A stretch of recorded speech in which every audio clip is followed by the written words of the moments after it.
नमस्कार, मैं आपका भाई सुमित नायक और आज हम लोग एक नई लेसन के साथ हम लोग आए हैं। स्वर्ग के बारे में सच्चाई क्या है, इसके बारे में आज हम लोग डिस्कस करेंगे। The truth about heaven. आज हजारों ऐसे वेबसाइट है नेटों में, अगर हम लोग मिल सकते हैं, जहां में स्वर्ग के बारे में हर एक डेफिनेशन मिलेगी। उनमें से एक डेफिनेशन हम लोग website.com से हम लोग मिला है, जिसमें कहते हैं कि स्वर्ग एक ऐसा स्थान है जहाँ में परमेश्वर रहते हैं और उसको विश्वास करने वाला यानी धार्मिक लोग मरने का बाद उस स्थान में परमेश्वर का साथ रहने के लिए जाते हैं, अलग अलग धर्म का हिसाब से। बहुत लोग ये भी कहते हैं कि हम लोग आत्मिक तौर से परमेश्वर से हम लोग मिलने के लिए उस स्थान में हम लोग जाते हैं। और ये भी लोग कहते हैं कि स्वर्ग ऐसे स्थान है जहाँ में कभी भी दुख नहीं है, बल्कि हमेशा खुशी ही खुशी है। हम लोग भारत में यानी कि इंडिया में लगभग बहुत लोग ऐसे लोग हैं जो स्वर्ग के बारे में विश्वास करते हैं कि उन लोगों को लगता है कि हम लोग एक दिन मरने के बाद एक दिन स्वर्ग में हम लोग जाएंगे। बहुत लोग नहीं मानते हैं और बहुत लोग मानते हैं।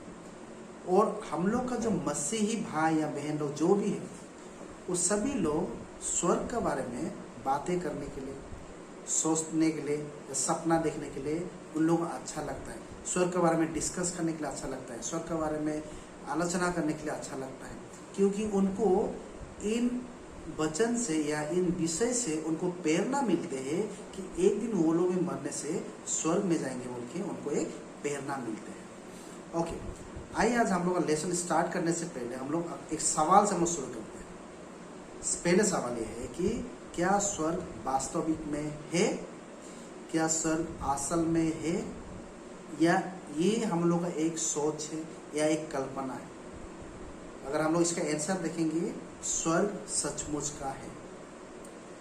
इसके लिए हम लोग को दो चीज से हम लोग इसको प्रमाण दे सकते हैं। पहला प्रमाण, परमेश्वर का अस्तित्व, मतलब परमेश्वर अगर है तो स्वर्ग भी है, क्योंकि स्वर्ग परमेश्वर का रहने का स्थान है।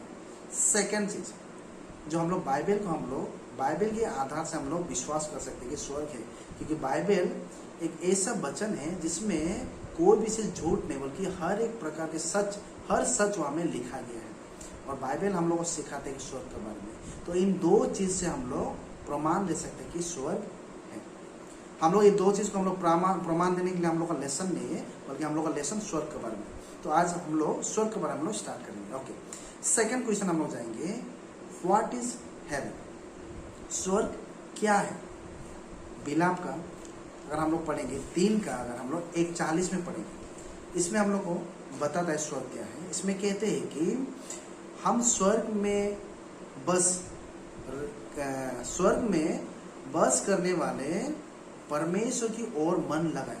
स्वर्ग में वास करने वाले परमेश्वर की ओर मन लगाए। इसमें कहते हैं कि स्वर्ग क्या है? परमेश्वर को रहने वाला स्थान है। बिलाप का हम लोग 3 का 41 में कहते हैं। सेकेंड हम लोग कहते हैं स्वर्ग क्या है बोले से, पहला यूहन्ना का 5 का 7 में कहते हैं स्वर्ग ऐसे स्थान है। इसमें कहते हैं कि तीनों ही गवाही देते स्वर्ग में, जो कि पिता है, वाक्य है, पवित्र आत्मा है, और ये तीनों ही एक है जो कि परमेश्वर है। ये तीनों ही स्वर्ग में गवाही देते हैं, मतलब परमेश्वर स्वर्ग में रहते हैं, मतलब स्वर्ग एक परमेश्वर का रहने वाला स्थान है।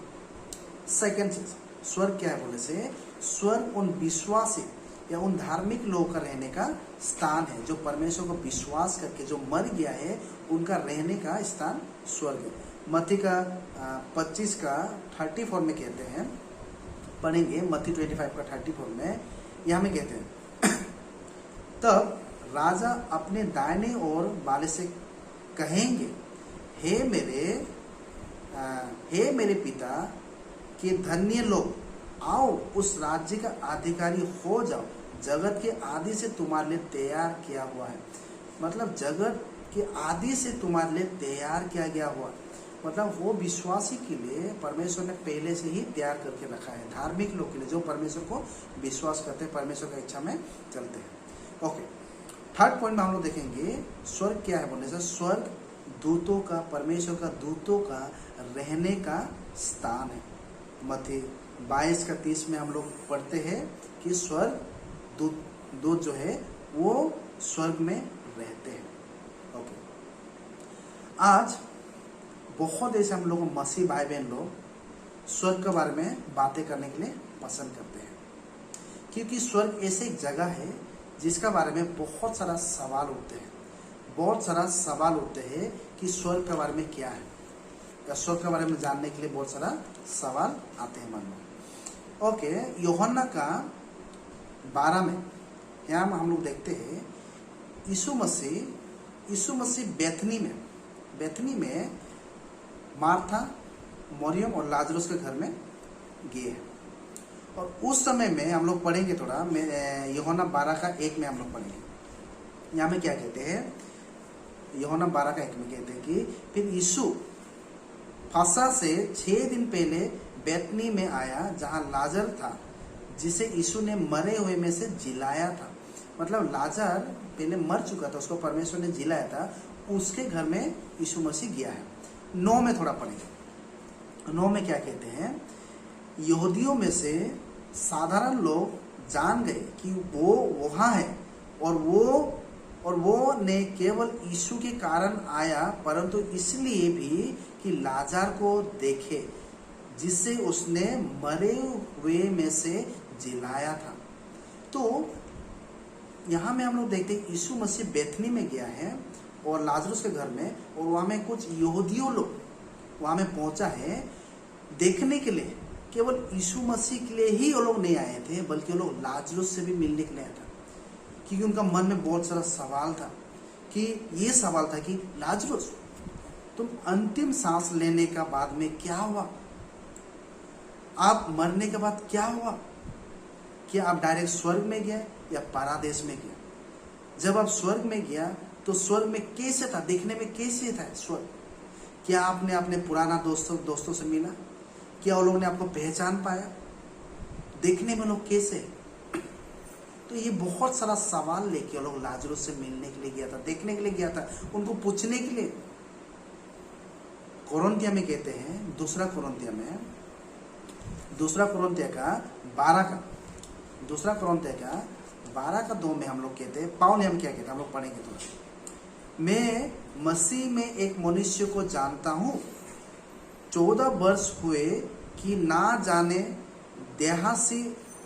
देहसी ना जाने देह रहित परमेश्वर जानता है, ऐसे मनुष्य तीसरे स्वर्ग तक उठा लिया गया। यहाँ में कहते हैं कि पाउल ने कहा है कि या तो मैं शरीर में था या शरीर का बाहर में, पर मुझे नहीं मालूम, पर 14 वर्ष तक जिसको मैं जानते तो उसको मैं तीसरा स्वर्ग में जाके मैंने उसको मिला हूँ। मतलब वो कहना चाहते कि मुझे नहीं मालूम कि मैं किस तरह से उस आदमी से मिला हूँ। बहुत लोग ये भी कहते हैं कि प्रेरित का 14 में जो पौल को पत्थर से जो मारा गया था, आधमरा कर दिया था, उसी समय पौल ने स्वर्ग में गया और वहां में मिला। पर हमें ये वचन नहीं सिखाते कि वो, और पौल खुद बोल रहे कि मैं शरीर से गया था या शरीर का बाहर से या आत्मा मेरा गया था, मुझे नहीं मालूम। अगर वो बोल रहे कि नहीं मालूम तो हम लोग उसके बारे में चर्चा नहीं करना। ओके, हम लोग नेक्स्ट प्रश्न में हम जाएंगे, क्वेश्चन में जाएंगे, स्वर्ग कहाँ है? Where is heaven? बहुत ऐसे लोग हैं जो अपने आप को मसीही कहने वाला लोग कहते हैं कि स्वर्ग एक दिन प्रभु जब यीशु मसीह जब द्वितीय आगमन होंगे, उस समय इस पृथ्वी को क्या करेंगे, जला के, इसको प्यूरिफाई करके इस जगत में ही स्वर्ग को निर्माण किया जाएगा। ऐसे जेहोवा विटनेस के लोग ये मानते हैं, और बहुत सारा संप्रदाय जो इसको मानते हैं कि परमेश्वर के आने का समय में, सेकेंड कमिंग के बाद पृथ्वी को जला के सब कुछ खत्म करके एक नया पृथ्वी सृष्टि करेगा, एक नया स्वर्ग बनेगा, और मनुष्य के रहने के लिए, जो विश्वासी करने वाला लोग, धार्मिक लोग के लिए अनंत के निवासी का जगह उसको बनाएंगे। जैसे प्रकाशित वाक्य 21:1 में कहा कि नया स्वर्ग नया पृथ्वी के बारे में बताया, उसी आधार में वो लोग उसको कहते हैं कि परमेश्वर जब अपना बेटा यीशु मसीह जब आएंगे अपना लोगों को लेने के लिए, उस समय पृथ्वी को जला के सबको नष्ट करके पृथ्वी में एक नया स्वर्ग बनाएंगे। और यहाँ तो लोग मत्ती 5:5 में भी वो लोग कोटेशन करते कि कहते कि नम्र लोग धन्य है क्योंकि वो लोग पृथ्वी को अधिकार करेंगे। तो ये सारा कोटेशन दिखाई, कहते कि स्वर्ग पृथ्वी में ही निर्माण किया जाएगा। मेरे भाई और बहनों या दोस्त लोग, ये गलत है, ये शिक्षा गलत है। कभी भी वचन हमें नहीं सिखाता है कि स्वर्ग कभी भी स्वर्ग पृथ्वी में होगा बोल के कभी हमें नहीं सिखाता है।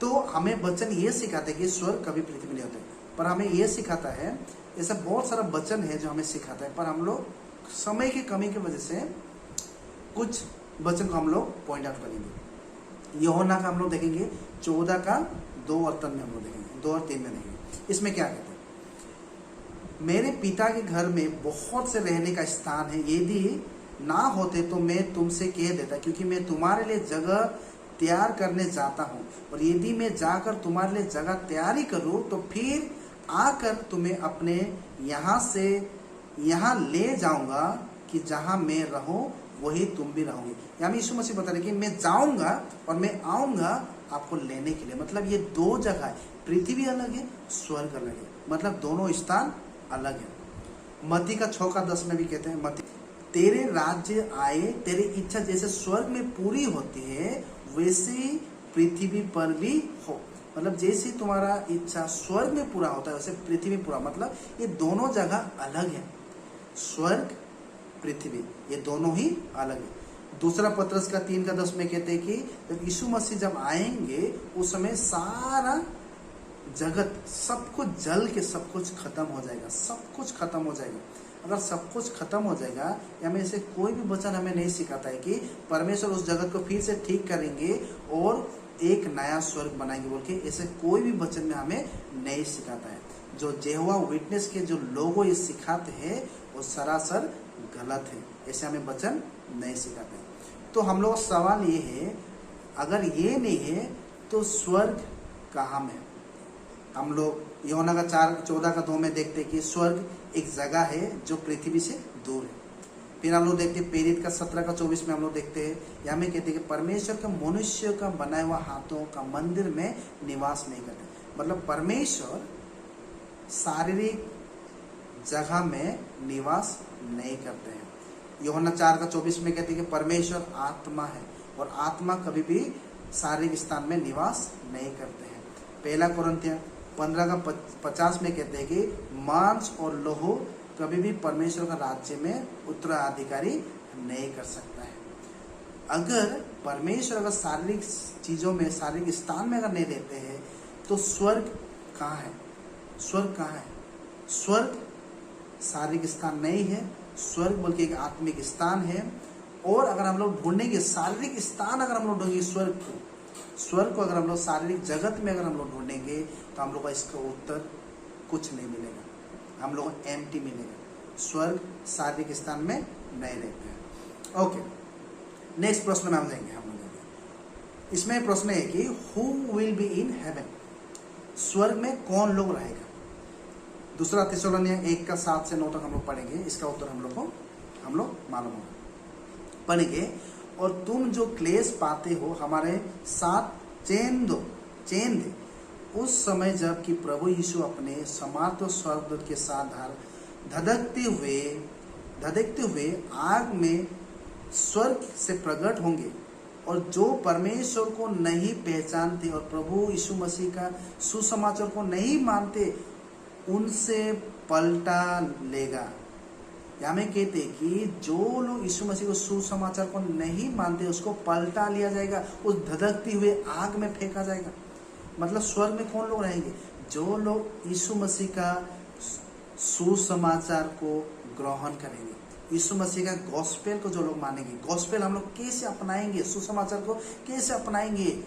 पहले सुनना होगा, विश्वास करना होगा, फिर पश्चाताप करना होगा, स्वीकार करना होगा, प्रभु की इच्छा के अनुसार हम लोग को बपतिस्मा होना होगा, और बपतिस्मा होने के बाद प्रभु की मंडली में हम लोग को जोड़ना होगा, ख्रिस्टो का मंडली में हम लोग को जोड़ना होगा, ख्रिस्टो के कलीसिया में हम लोग को जोड़ना होगा, और ख्रिस्टो के कलीसिया में रह के हम लोग को अंतिम तक हम लोग को विश्वासी बन के हम लोग को रहना होगा। वही व्यक्ति ही स्वर्ग में जा सकता है, वही व्यक्ति स्वर्ग में रह सकता है।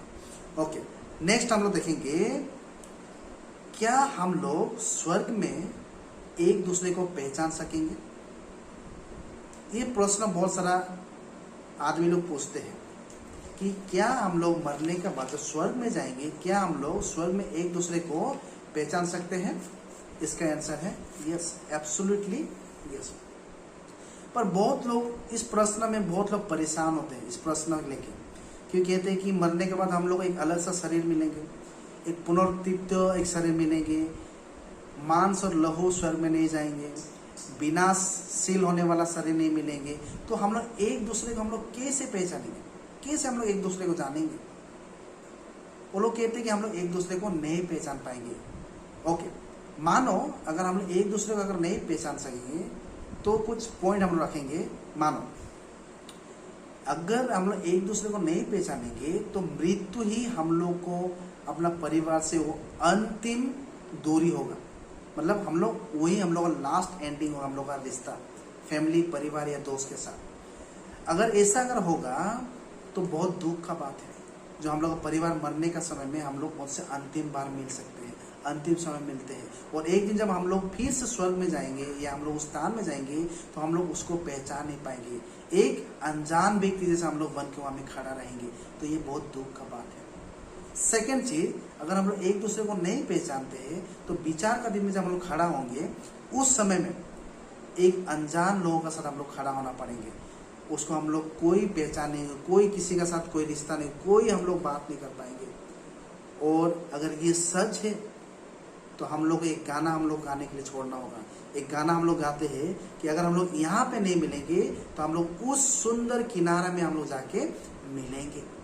बहुत लोग कहते हैं कि अगर हम लोग इस समय में नहीं मिलेंगे तो एक दिन हम लोग स्वर्ग में मिलेंगे। ये बातें भी हम लोग बोलने के लिए छोड़ना होगा। ओके, तीसरा जो है, अगर हम लोग एक दूसरे को नहीं पहचानते हैं तो हम लोग देखेंगे कि इसमें कहते हैं कि अगर हम लोग एक दूसरे को अगर नहीं पहचानेंगे तो हम लोग को उस सुंदर सा स्वर्ग में जहाँ में परमेश्वर है, जहाँ में हम लोग अपना लोग जो प्यारा लोग जो वहाँ में चला गया है वो हम लोग को मोटिवेट नहीं करेंगे उसमें मिलने के लिए। स्वर्ग ऐसे स्थान है जो हम लोग को मोटिवेट करते कि अपना प्यारे लोग जो हम लोग खो दिया है उससे मिलने के लिए हम लोग को प्रेरणा मिलते है और उस स्वर्ग में हम लोग जा सकते हैं। पर बाइबल हमें क्या सिखाता है? What does the Bible say about कि हम लोग एक दूसरे को पहचान पाएंगे? आदि पुस्तक का 25:8 में अगर हम लोग देखेंगे, यहाँ में कहते हैं, सुनिए, अब्राहम का दीर्घायु होने का कारण अर्थात पूरे बुढ़ापा की अवस्था में प्राण छूट गए और वो अपने लोगों में जा मिला। यहाँ में कहते हैं अब्राहम पूरा बुढ़ापा होके वो मर गया और मरने का बाद वो अपने लोगों से जाके मिला। फिर आदि पुस्तक का 35:29 में इसहाक को भी वही बोला कि वो अपने लोगों से जा मिला। जब वो अपना उम्र हो गया, जब वो मर गया तो जाके वो अपना लोगों से मिला। आदि पुस्तक का 49 का 33 में भी कहते हैं याकूब भी मरने का बाद कहा गया कि वो अपने लोगों से जाके मिला। फिर द्वितीय विवरण का व्यवस्था में 32 का 50 में, यहाँ में थोड़ा हम लोग पढ़ेंगे।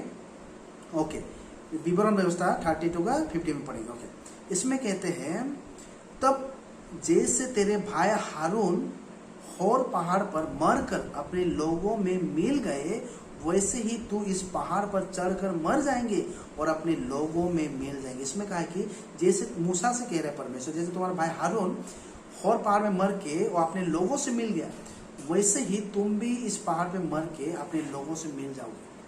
क्या ये शारीरिक मिलन बोल रहा है? क्या उनका कब्र को एक साथ मिलाया गया इसका बारे में बता रहा है?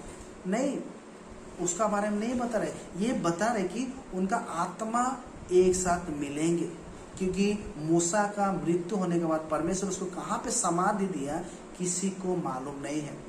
अगर किसी को मालूम होता तो हम लोग कह सकते कि हाँ ये शारीरिक मिलाप है, बल्कि हमें ये सिखाता है कि ये आत्मा का मिलाप है और ये शारीरिक वाला मिलाप नहीं है। ओके, सेकेंड पॉइंट हम लोग देखेंगे कैसे हम लोग पहचान सकते एक दूसरे को। दूसरा सामुएल का 12:23 में यहाँ में दाऊद ने अपने बच्चे के लिए प्रार्थना किया, फास्टिंग किया, जो बीमार हो गया था, जो बादशिवा से जो एक बच्चा हुआ था, जन्म हुआ था, बीमार होने के बाद वो फास्टिंग करने लगा। पर जब वो मरने के बाद उन्होंने एक स्टेटमेंट दिया, हम लोग थोड़ा पढ़ेंगे। दूसरा सामुएल 12:23 में दाऊद ने क्या स्टेटमेंट दिया हम लोग पढ़ेंगे। परंतु अब वो मर गया, फिर मैं उपवास क्यों करूं? क्या मैं उसे लौटा ला सकता हूं? मैं तो उसके पास जाऊंगा, परंतु वो मेरे पास लौटकर नहीं आएंगे। इसमें कहते हैं कि मैं उसको ला नहीं सकता हूं, पर मैं उसके पास जा सकता हूं। तो दाऊद ये क्या बोल रहे हैं हमें? ये बोल रहे हैं कि एक दिन मैं भी स्वर्ग में जाऊंगा और मैं अपने बच्चे से मैं मिलूंगा। प्रथम थेसलोनियन का 2:19 और 20 में यहाँ में पाउल ने क्या बोला, हम लोग पढ़ेंगे थोड़ा। उससे पहले एक दोस्त था जिसका मतलब बेटी, जो कैंसर की वजह से मर गया था। कैंसर की वजह से मर गया और मरने का बाद उसका पिताजी बहुत अकेला पड़ गया। अकेला पड़ने के बाद कुछ दिन के बाद उसका पिताजी ने एक स्टेटमेंट दिया, बोला कि मैं खुशी हूं कि मेरा बेटी मर गया, क्योंकि उसके वजह से आज मुझे एक प्रेरणा मिलती कि मैं एक विश्वासी बनूं और मैं भी एक दिन स्वर्ग में जाके मैं अपना बेटी से मिलूं। उसको एक प्रेरणा देते हैं, उसमें एक आशा है। हम लोग पढ़ेंगे प्रथम थेसलोनियन का 2:19 और 20 में पढ़ेंगे। यहाँ में क्या कहते हैं? यहाँ में कहते हैं, हमारी आशा या आनंद या बड़ाई का मुकुट क्या है? क्या हमारे प्रभु यीशु मसीह के सन्मुख उसके आने का समय, क्या वो तुम नहीं हो? हमारी बड़ाई और आनंद तुम ही हो। वो लोग खुशी कर रहे हैं, वो लोग खुशी कर रहे हैं। यीशु मसीह आने के बाद वो लोग मिलेंगे, उसकी वजह से खुशी कर रहे हैं। वो खुशी क्या है? बहुत मसीही लोग, थेसलोनियन में रहने वाला लोग, वो लोग दुखी कर रहा था। जो लोग विश्वास में था और लोग जो मर गया, उनका विषय में वो लोग दुख कर रहा था। पाउल ने उन सब को सांत्वना देके बोला कि तुम लोग उनके बारे में चिंता मत करो। थेसलोनियन का प्रथम थेसलोनियन 4:13 से अगर हम लोग 8 तक पढ़ेंगे, इसमें कहे कि तुम उनका बारे में सोचो मत, उनका बारे में चिंता मत करो, क्योंकि एक दिन हम लोग मिलेंगे। थोड़ा हम लोग पढ़ेंगे 4:13 से हम लोग पढ़ेंगे। हे भाइयों, हम नहीं चाहते कि तुम उनके विषय में से जो सोते मतलब मर गया, अज्ञानी रहे। ऐसे ना हो कि तुम औरों के समान शोक करो जिन्हें आशा नहीं। क्योंकि यदि हम विश्वास करते हैं कि यीशु मर और जी भी उठा, तो वैसे ही परमेश्वर उन्हें भी जी जो यीशु में सो गया है उसी के साथ ले आएंगे। क्योंकि हम प्रभु के वचन के अनुसार तुमसे ये कहते हैं कि हम जो जीवित हैं और प्रभु के आने तक बचे रहेंगे, तो सोया हुआ से कभी आगे ना बढ़ेंगे। क्योंकि प्रभु आप ही स्वर्ग से उतरेंगे। उस समय ललकार और प्रधान दूत के शब्द सुनाई देंगे और परमेश्वर की तुरही फूंकी जाएंगे, और जो मसीह में मरे हैं वो पहले जी उठेंगे। तब हम जो जीवित और बचे रहेंगे उनके साथ बादल पर उठा लिया जाएंगे कि हवा में प्रभु से मिले, और इस रीति में से सदा प्रभु के साथ रहेंगे। या मैं कहते हैं चिंता मत करो, हम लोग एक दिन जो लोग मर गया है उनका साथ हम लोग को भी प्रभु जब आएंगे, हम लोग को भी साथ में बादल में लेके हम लोग को मिलाएंगे। एक रीयूनियन हम लोग करेंगे, एक साथ मिलाएंगे। जो हम लोग बिछड़ गया है हम लोग एक साथ मिलाएंगे। ये बोल के पाउल ने उन विश्वासी लोगों को सांत्वना दिया। बहुत लोग ऑब्जेक्शन करते हैं कि ये नहीं हो सकता है। हम लोग मरने के बाद एक दूसरे को हम लोग पहचान नहीं सकते। जैसे कि लोग ऑब्जेक्शन करते हैं कि मानो हम लोग का शारीरिक गठन, जैसे कि दिखने में एक आदमी गंजा है या शक्ल अगर जला हुआ है, और मरने के बाद उसको हम लोग कैसे पहचानेंगे, कैसे हम लोग जानेंगे? या मानो एक बच्चा जो माँ का पेट में ही वो एबॉर्शन कर दिया, वो बच्चा जो मर गया है, या जन्म होने के बाद ही वो मर गया है, तो उसको हम लोग कैसे हम लोग पहचानेंगे, किस तरह से हम लोग उसको पहचानेंगे? ये बहुत सारा इसका सवाल पूछते हैं।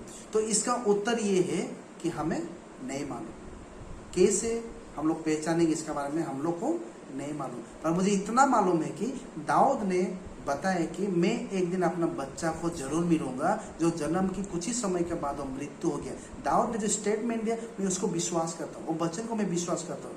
मैं नहीं जानता हूँ कैसे वो मिलाएंगे, परमेश्वर कैसे हम लोग को पहचानेंगे, क्या पता हम लोग मरने के बाद जब परमेश्वर एक नया शरीर देंगे, उस शरीर के साथ क्या हम लोग को ऐसे कुछ अद्भुत ज्ञान भी दे सकता है, ऐसे बुद्धि भी दे सकता है, जो एक दूसरे को हम लोग पहचान सकेंगे। पर मुझे नहीं मालूम कि हम लोग कैसे पहचानेंगे, पर मुझे इतना विश्वास है कि हम लोग जरूर पहचान पाएंगे, क्योंकि वचन हमें सिखाता है। पहला यूहन्ना का 2 में हम लोग पढ़ेंगे। इसमें कहते हैं, पहला यूहन्ना का 3 का 2 में इसमें कहते हैं कि हे प्रियो, अब हम परमेश्वर की संतान हैं और अब तक ये प्रकट नहीं हुआ कि हम क्यों कुछ होगा। इतना जानते हैं कि जब यीशु मसीह प्रकट होते तो हम भी उसके समान होंगे, क्योंकि हम उसके वैसे ही दिखेंगे जैसे वो है। मतलब ये भी जानता कि जब मैं प्रकट होगा प्रभु के आगे में, मैं अलग से बन के, पर मैं ही रहूंगा, दूसरा कोई नहीं होगा, मैं ही रहूंगा। आयुब ने भी वही कहा है कि आयुब का 19 का 25 से 27 तक अगर पढ़ेंगे, आयुब ने भी बताया है कैसे वो प्रभु से मिलेंगे मरने के बाद। हम लोग पढ़ेंगे आयुब का 19 का 25, हम लोग 25 से पढ़ेंगे। मुझे तो निश्चय ये है कि मेरे छोड़ने वाले जीवित है और वो अंत में पृथ्वी पर खड़ा रहेंगे, और अपने खाल के इस प्रकार नाश हो जाने का बाद भी मैं शरीर में होकर परमेश्वर का दर्शन पाऊंगा। मतलब सब कुछ नष्ट होने के बाद में मैं शरीर से ही मैं दर्शन करूंगा। उसके दर्शन में अपने आप अपने आंखों से अपने लिए करूंगा और ना कोई दूसरा। आयुब ने बोल रहा है कि मैं अपने आप से ही प्रभु का दर्शन करूँ, अपने आँख से, अपना शरीर से ही दर्शन करूंगा। मतलब कैसे करेगा ये मुझे नहीं मालूम, पर हम लोग एक दूसरे को हम लोग पहचानेंगे, एक दूसरे को हम लोग जानेंगे। सेकेंड ऑब्जेक्शन ये है कि बोलते हैं कि हम लोग मरने के बाद दूध जैसा बन जाएंगे, क्योंकि दूध जैसा बन जाएंगे, ये वो लोग ऑब्जेक्शन करते हैं। पर मेरे भाई, दूध जैसा हम लोग बन जाएंगे तो केवल स्वर्ग में विवाह का ही रिश्ता नहीं होंगे, बल्कि हम लोग का मेमोरी हमेशा रहेंगे। उसमें कोई शादी विवाह नहीं होंगे, बल्कि हम लोग का मेमोरी रहेंगे। इसमें कोई ऑब्जेक्शन नहीं है। और भी कहते हैं कि और भी ऑब्जेक्शन और करते हैं कि अगर हम लोग एक दूसरे को पहचानेंगे, एक दूसरे को जानेंगे, तो मानो मैं अगर स्वर्ग में गया हूँ और मेरा अपना कोई अगर नरक में गया है, तो उसका तकलीफ को देख के मेरा जो स्वर्ग का जो खुशी है या आनंद है वो दुख में बदल जाएंगे। वो ये ऑब्जेक्शन लेके कहते हैं। पर मैं ये कहना चाहता हूँ कि परमेश्वर उस समय में स्वर्ग में हम लोग का सारा आंसू, दुख, दर्द सब कुछ वो मिटा देंगे। प्रकाशित वाक्य के 21 का 4 में कहते हैं कि हम लोग कुछ भी दुख दर्द वहाँ में नहीं होंगे, बल्कि हम लोग वहाँ में खुशी में रहेंगे। पर कैसे करेंगे ये मुझे नहीं मालूम, पर परमेश्वर जरूर करेंगे। परमेश्वर किसी को जबरदस्ती, किसी को स्वर्ग में या नरक में किसी को जबरदस्ती नहीं भेजते हैं। परमेश्वर नहीं चाहते कि कोई नरक में जाए। परमेश्वर ने सभी को 100 इच्छा में छोड़ा है। अपना अपना इच्छा के अनुसार में ही वो लोग अपने आप को चुनते हैं कि स्वर्ग में जाना है या नरक में जाना है। परमेश्वर आशा करते हैं कि हर एक व्यक्ति प्रभु को विश्वास करने वाला स्वर्ग में जाए। इसीलिए ही उसने अपना बेटा को संसार में भेजा, ताकि वो सबके लिए मृत्यु हो सके और उसको विश्वास करने वाला लोग, उसके काम को पूरा करने वाला, उसको वचन में चलने वाला स्वर्ग में जाए। तो सब लोग अपना अपना इच्छा के अनुसार में ही स्वर्ग या नरक में जाएंगे। कोई किसी को जबरदस्ती नहीं ला सकता है। और एक दिन हम लोग स्वर्ग में जाने के बाद हम लोग का जितना भी मिसकंसेप्शन है, जितना भी हम लोग का मन में जो भी सवाल है, जो भी प्रश्न है, उस दिन हम लोग का सवाल क्लियर हो जाएंगे। क्योंकि परमेश्वर न्यायवान परमेश्वर है, विश्वासी परमेश्वर है और सही से ही विचार करेंगे। तो हम लोग इसका बारे में जो हम लोग को सिखाता है उतना ही हम लोग कहते हैं। और बाइबल हम लोग को सिखाता है कि हम लोग एक दूसरे को पहचानेंगे, एक दूसरे को हम लोग जानेंगे, बल्कि बाइबल सिखाता है, तो हम लोग उसको हम लोग मानते हैं। ओके, नेक्स्ट प्रश्न में जाएंगे। क्या हम लोग स्वर्ग या नरक में जाने के बाद क्या सबको अपना अपना हिसाब का पुरस्कार या दंड मिलेंगे? ओके, बहुत लोग ये भी मानते हैं कि कहते हैं कि नरक में जाने का बाद भी इससे भी और भी बुरा हो सकता है क्या? बाइबल कहता है यस, एब्सोल्युटली यस। हम लोग को अपना हिसाब से दंड भी मिलेंगे। जैसे कि कहा गया है, पतरस में कहा गया, पतरस का दूसरा पतरस 2 का 20 में थोड़ा पढ़ेंगे। यहाँ में कहते हैं, और जब वो प्रभु और उद्धारकर्ता यीशु मसीह की पहचान के द्वारा संसार के नाना प्रकार की अशुद्धता से बच निकला और फिर उनमें फंस कर हार गया तो उनके पिछले दोष पहले से भी बुरा हो गए। उनके पिछले दोष, पहले वो खोया था पर अभी वो भयानक हो गया है, मतलब उसको भयानक शासन, उसको नरक में उसको शासन मिलेंगे, दंड मिलेंगे। मुझे नहीं मालूम किस प्रकार का, पर उससे भयानक मिलेंगे। वचन हमें कहते हैं, हम लोग वचन के आधार पे हम लोग चलते हैं। मत्ती का 11 का 22 में भी कहते हैं, थोड़ा पढ़ेंगे। कहते हैं मत्ती 11 का हम लोग 22 में, परंतु मैं तुमसे कहता हूं कि न्याय का दिन तुम्हारे दोष से सूर और सेदा की देश अधिक सहने योग्य होगा। मतलब कहते कि सूर और सेदा के देश से भी अधिक सहने वाला होगा, मतलब मोर टॉलरेबल, मतलब ज्यादा सहने वाला आपको ताड़ना आपको होगा, बहुत तकलीफ होगा। तो ये हम लोग को स्वर्ग या नरक में जाने से अपना हिसाब से हम लोग को दंड या पुरस्कार मिलेंगे। ओके, और हम लोग देख सकते हैं कि अगर स्वर्ग में जाएंगे, नरक के बारे में, स्वर्ग में अगर जाएंगे तो स्वर्ग में क्या हम लोग को अपना अपना हिसाब से बेहतर कुछ इनाम मिलेंगे। ओके, बेहतर बोल के हम लोग को बाइबल नहीं सिखाता है, पर कुछ हम लोग को खास मिलेंगे। ओके, क्या मिलेंगे पढ़ेंगे थोड़ा। दानियल का 12 का 3, दानियल का 12 का 3 में कहते हैं, तब बुद्धिमान की चमक आकाश मंडल की से होगी और जो बहुत के धर्म बनाते हैं वो सर्वदा तेरे के समान प्रकाशमान रहेगा। ओके, जो बहुत लोग धार्मिकता के लिए फेरा के लाएंगे वो हमेशा के लिए प्रकाशित रहेंगे, तारे जैसे बन के रहेंगे, चमकते रहेंगे। बहुत लोग को क्या पता, अगर एक व्यक्ति ने 5 को अगर प्रभु में लाया वो चमकेंगे, 10 को लाए वो भी चमकेंगे, पर किस तरह से चमकेंगे ये हमें नहीं पता, पर बाइबल हमको सिखाते कि वो चमकेंगे, बहुत ज्यादा चमकेंगे। ओके, कोरिन्थिया, पहले कोरिन्थिया का 3 का 14-15 में भी हम लोग पढ़ते हैं। इसमें क्या कहते हैं, सेम चीज वही जो दानियल में हम लोग कहते हैं, जिसका काम उस पर बना हुआ स्थिर रहेंगे वो मजदूरी पाएंगे, और यदि किसी के काम काज जल जाएंगे तो वो हानि उठाएंगे, पर वो आप बच जाएंगे परंतु जलते जलते। इसमें भी कहा है कि जिसको मतलब बचाया है और अगर अंतिम तो सहा है उसको पुरस्कार मिलेंगे, और जो लोग बचा के भी अगर जल गए, मतलब प्रभु में आने के बाद भी अगर बैकस्लाइड हो गया तो चला गया, तो उसका भी वही है जो वचन हमें सिखाता है। ओके, हमें ये भी सिखाता है कि जैसे कि दानियल का 12 का 3 में और थेसलोनिक का 2 का 19 और 20 में हमें ये सिखाता है कि हम लोग अपना हिसाब से हम लोग को पुरस्कार भी दिया जाएगा। डिग्री भी है, मतलब डिग्री मतलब अपना हिसाब से किस तरह से प्रभु हम लोग को देंगे हम लोग नहीं मालूम, पर प्रभु कहते हैं कि हमें दिया जाएगा। ओके, सेकंड हम लोग देखेंगे, सेकंड में हम लोग देखेंगे कि जो नेक्स्ट जो प्रश्न है, क्या हम लोग मरने का बाद क्या हम लोग डायरेक्ट स्वर्ग में जाते हैं या पारादेश में जाते हैं, या पारादेश यानी कि अधलोक में जाते हैं, इसका प्रश्न। तो इसका प्रश्न का उत्तर बहुत हम लोग का जो अच्छे भाई लोग हैं, जो ज्ञानी, जो अपने आप को बोलते हैं ज्ञानी भाई लोग, यो कहते कि हम लोग डायरेक्ट थे। ओके, यदि हम लोग मरने का बाद पारादेश में अगर मैं जाता हूँ या मैं स्वर्ग में जाता हूँ, मैं खुशी हूँ, मुझे इससे कोई मैटर नहीं, मैं स्वर्ग में जाऊँ या पारादेश में जाऊँ इससे मुझे कोई मतलब नहीं, बल्कि मैं खुशी हूँ। पर बाइबल हमें सिखाता है कि धार्मिक लोग पारादेश में जाएंगे और जो दुष्ट लोग यातना के जगह में जाएंगे, जो दंड, जो तकलीफ होने वाला जगह में जाएंगे। जैसे कि जब तक यीशु मसीह का द्वितीय आगमन यानी कि विचार जब तक नहीं आएंगे, विचार जब तक नहीं होंगे, तब तक कोई भी स्वर्ग में नहीं जा सकते। जैसे कि इब्री का 11 का 39 और 39 से 40 तक अगर हम लोग पढ़ेंगे, उसमें कहते हैं कि सारा धार्मिक लोग एक साथ स्वर्ग में एक ही समय में ही जाएंगे। यूहन्ना 4 का 12 में कहते हैं कि कोई भी प्रभु को आज तक नहीं देखा है, मतलब कोई भी अभी तक स्वर्ग में नहीं गया है, क्योंकि स्वर्ग में परमेश्वर रहते हैं और कोई भी परमेश्वर को आज तक नहीं देखा है।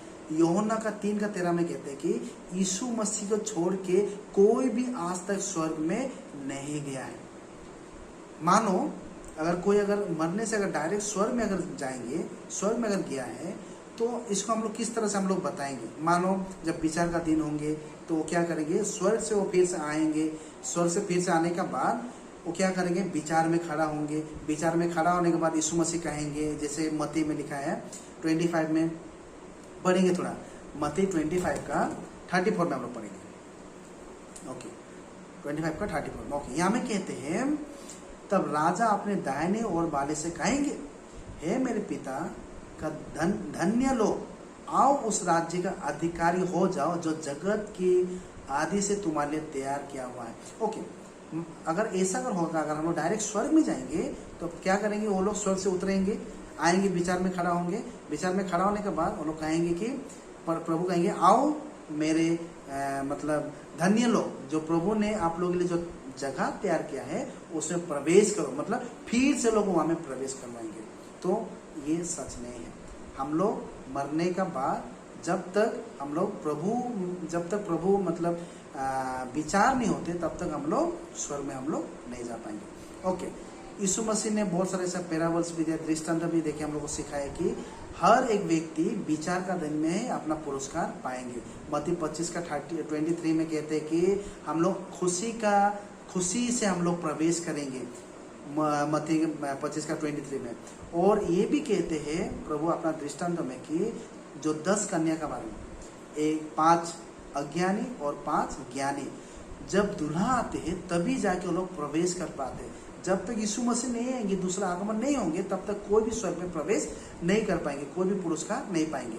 ओके, और लूक में भी अगर हम लोग देखेंगे 14 का 13 से 14 तक अगर हम लोग पढ़ेंगे, इसमें कहते कि सभी लोग जो पुरस्कार है वो अंतिम समय में ही उसको दिया जाएगा, विचार का दिन में ही उसको दिया जाएगा, जब पुनरुत्थान होंगे उसी समय ही उसको दिया जाएगा। मतलब कोई भी स्वर्ग में डायरेक्ट जा नहीं सकते हैं। पहला पत्रस 5 का 4 में भी कहते हैं जब चरवाहे जब उपस्थित होंगे तो सब लोग अपना अपना हिसाब का पुरस्कार पाएंगे। मतलब यीशु मसीह का सेकंड कमिंग का बाद जब हम लोग विचार में खड़ा होंगे तभी जाके ही हम लोग को पुरस्कार मिलेंगे, और जब सब लोग एक साथ ही विचार। ओके, पहले हम लोग पढ़ेंगे पहला जो आदमी लोग कहते हैं, फॉर एग्जाम्पल के लिए आदमी लोग ये कहते हैं कि ठीक है, अगर हम लोग स्वर्ग में नहीं जाएंगे डायरेक्ट, तो दूसरा कोरिन्थिया 5 का 8 में आप किस तरह से आप मतलब इसको बताएंगे, किस तरह से आप बोलेंगे, थोड़ा हम लोग पढ़ेंगे। दूसरा कोरिन्थिया 5 का 8 में यहाँ में कहते हैं, इसमें कहते हैं कि इसीलिए हम डरास बांधे रहना है और देह से अलग होकर प्रभु के साथ रहना और भी उत्तम समझता है। मतलब यह कहते हैं कि देहा से अलग होकर प्रभु के साथ रहने के लिए जाएंगे, मतलब मरने के बाद डायरेक्ट हम लोग प्रभु के साथ जाएंगे। ओके, वो लोग कहते हैं कि आर्ग्यूमेंट ये है कि परमेश्वर स्वर्ग में रहते हैं और स्वर्ग परमेश्वर रहने का स्थान है।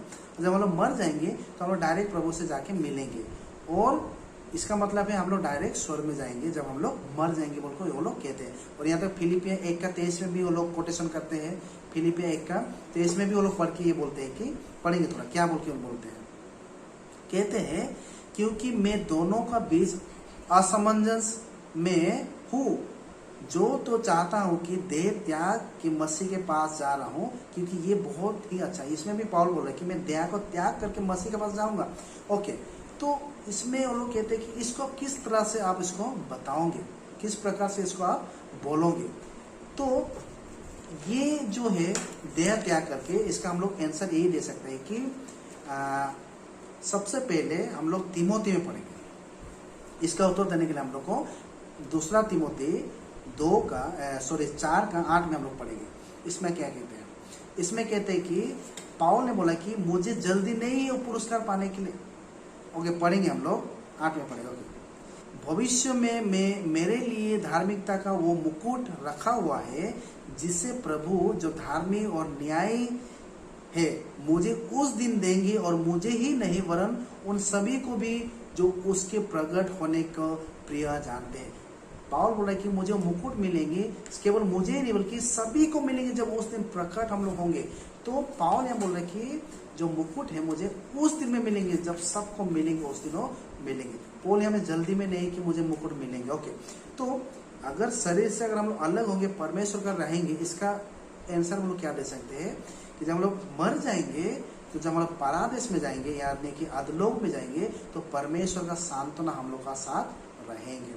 और बहुत लोग ये भी मानते हैं कि इस तरह नहीं है, मतलब यीशु मसीह स्वर्ग में जाने से पहले, ये पुनरुत्थान होने से पहले जो लोग मर गया है वो लोग अधलोक में है, पर यीशु मसीह स्वर्ग में जाने के बाद सभी लोग अभी मरने के बाद वो लोग डायरेक्टली वो लोग स्वर्ग में जा सकते हैं। वो लोग अधलोक, क्योंकि यीशु मसीह ने अधलोक और मृत्यु को विजय कर लिया है, इसीलिए आज हम लोग मरने से डायरेक्ट स्वर्ग में जा सकते हैं। ओके, और ये भी कहते कि उपदेशक का 12:7 में भी कहते कि मरने के बाद हम लोग प्रभु में हम लोग मतलब प्रभु के साथ चला जाएंगे बोल के कहते हैं। ओके, पर ये हम लोग कहते कि स्वर्ग नहीं बल्कि ये अधलोक का बारे में बताएं, पारादेश का बारे में बताएं कि पारादेश में जाएंगे। गीता संहिता का 23:4 में भी हम लोग पढ़ सकते हैं, इसमें भी हम लोग पढ़ेंगे थोड़ा। गीता संहिता 23:4 इसमें कहते कि चाहे मेरा घर अंधकार से भरे हुए तराई में होकर चले तो भी हानि से ना डरूंगा। अंधकार अधलोक में, मेरा घर अधलोक में भी हो, तो यहाँ में गीता संहिता में बोला है। फिर और भी जगह में बोला है कि एक 139:8 में गीता संहिता में कहते हैं कि मेरा बिस्तर अधलोक में है। और यूहन्ना का 3:13 में कहते हैं कि आज तक स्वर्ग में कोई भी नहीं गया है यीशु मसीह को छोड़ के, यीशु मसीह को छोड़ के आज तक स्वर्ग में कोई भी नहीं गया है। ओके, हम लोग आज का लेसन का एक अंतिम प्रश्न, स्वर्ग दिखने में कैसे होगा? What will heaven be like? द्वितीय थिस्सलुनी 1:7 के अनुसार में कहते हैं कि स्वर्ग एक विश्राम का स्थान है।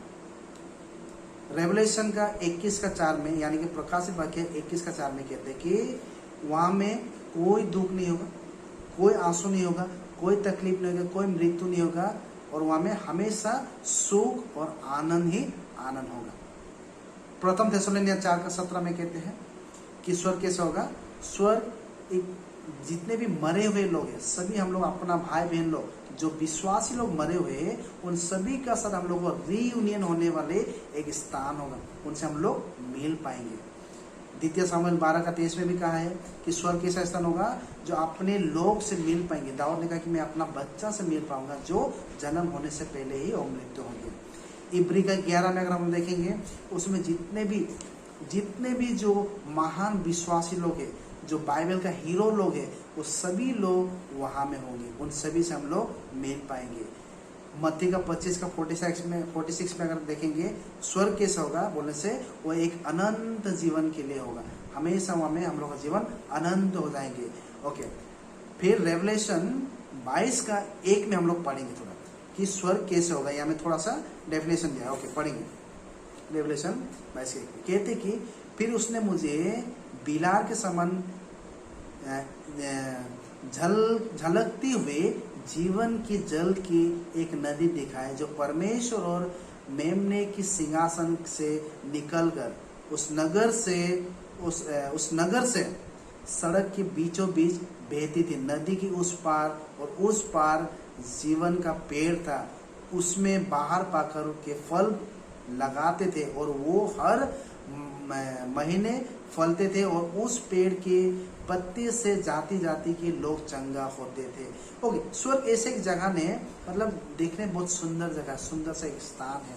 ओके, तो हम लोग स्वर्ग में जब हम लोग जाएंगे तो हम लोग परमेश्वर का साथ हम लोग रहेंगे, जहाँ में पुत्र रहेंगे, पवित्र आत्मा रहेंगे, और जहाँ में कोई दुख नहीं होगा, कोई तकलीफ नहीं होगा, कोई मृत्यु नहीं होगा, बल्कि हमेशा खुशी होके रहेंगे। और हम लोग का अपना परिवार, दोस्त, भाई बहन जितने लोग भी विश्वासी होके मरे हैं, उनका साथ हम लोग फिर से रीयूनियन होके हम लोग हमेशा अनंत के लिए हम लोग रह जाएंगे। ओके, तो हम लोग फिर से हम लोग दूसरा कोरिन्थियों 12:14 से हम लोग स्टार्ट करेंगे। जैसे कि हम लोग पहले भी बताया था, हम लोग थोड़ा पढ़ेंगे दूसरा कोरिन्थियों 12:4। ओके, इसमें क्या कहते हैं हम लोग पढ़ के हम लोग का जो लेसन हम लोग खत्म करेंगे कि स्वर्ग के लोग पर उठा लिया गया और ऐसी बातें सुनी जो कहने की नहीं और जिनका मुंह में लाना मनुष्य का उचित नहीं है। ओके, इसमें कहते हैं कि स्वर्ग पर उठा लिया गया और ऐसे बातें सुनी जो कहने का नहीं और जिनके मुंह में लाना मनुष्य का उचित नहीं है। ऐसे बातें मैंने सुनी जो मनुष्य का मुंह में लाना उचित नहीं है। तो स्वर्ग के बारे में बहुत सारा ऐसा सवाल है बहुत सारा ऐसे कुछ हम लोग के मन में प्रश्न है जो हम लोग को नहीं मालूम है, और जितना हमें बाइबल सिखाता है उतना ही हम लोग बोल सकेंगे, उतना ही हम लोग सिखा सकेंगे। और मुझे विश्वास है कि एक दिन आप और मैं भी मरने से स्वर्ग में जाएंगे, इसलिए हम लोग को विश्वासी बन के हम लोग को रहना है। क्योंकि वचन में कहते हैं कि स्वर्ग से और कुछ भी चीज मूल्य नहीं है। सब कुछ पा के अगर हम लोग अपना आत्मा को खो देंगे तो क्या लाभ है। तो हम लोग कोशिश करेंगे सभी लोग मिल के स्वर्ग में जाने के लिए हम लोग प्रस्तुत करना है। जो अपना खोया हुआ को खो चुका है उनसे हम लोग फिर से मिल पाएंगे। धन्यवाद।